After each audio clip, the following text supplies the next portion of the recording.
Panzer I atau dalam bahasa Jermannya disebut Panzerkampfwagen I merupakan tank ringan Angkatan Darat Jerman pada masa awal Perang Dunia II.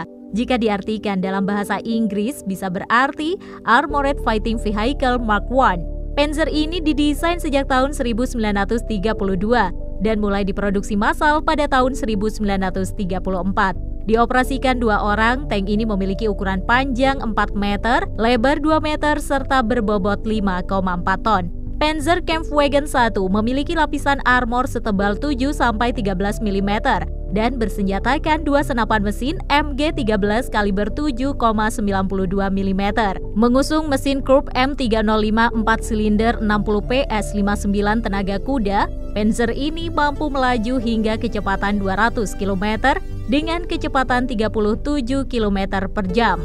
Panzerkampfwagen I menjadi tulang punggung Wehrmacht pada masa-masa awal perang. Rampur ini mulai dikerahkan ke Sudetenland, Cekoslowakia hingga Perang Saudara Spanyol melawan pihak yang didukung oleh pihak Soviet. Panzerkampfwagen I juga terlibat pertempuran dalam rangkaian ofensif ke Polandia, Prancis, Belgia, Belanda, Denmark, dan Norwegia yang semuanya dimenangkan oleh Jerman. Rampur ini juga terlibat ketika Jerman terjun dalam perang di Afrika Utara dan dalam perang Operasi Barbarossa menyerang Uni Soviet. Panzerkampfwagen I juga menjadi kekuatan dalam strategi perang kilat atau Blitzkrieg. Sayangnya, Panzer ini tak bisa melakukan pertempuran antar tank lantaran lapisan dan daya tembaknya yang terbatas. Panzer I hanya unggul dalam kecepatan untuk penerobosan infanteri lawan ataupun melakukan pengintaian. Apalagi doktrin perang banyak negara waktu itu banyak bertumpu pada pasukan infanteri.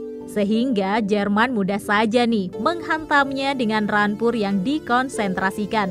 Seperti dalam Blitzkrieg di mana pasukan kavaleri berkuda Polandia dihancurkan dengan cepat oleh divisi Panzer. Dari tahun 1936 hingga 1939, sebanyak 132 unit Panzerkampfwagen I telah diproduksi. Sebanyak 41 unit diantaranya dikirim untuk terlibat dalam Perang Saudara di Spanyol pada tahun 1936.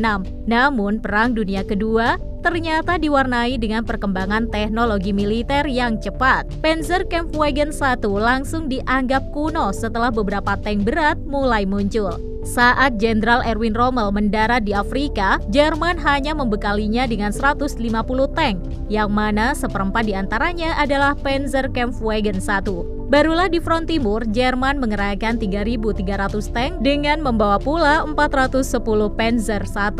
Awalnya, Panzerkampfwagen I masih cukup mampu mengalahkan pasukan infanteri Soviet. Namun ketika Soviet mulai mengerahkan tank sekelas T-34 dan KV series, malah Panzer I mulai kedodoran. Bahkan dilaporkan sulit menang nih melawan kendaraan lapis baja BA-10 Soviet yang sudah dibekali dengan senjata meriam anti-tank. Pada akhirnya, Panzerkampfwagen I perlahan mulai ditarik dari garis depan. Rampur ini hanya digunakan untuk melawan gerakan partisan yang minim persenjataan seperti di Yugoslavia.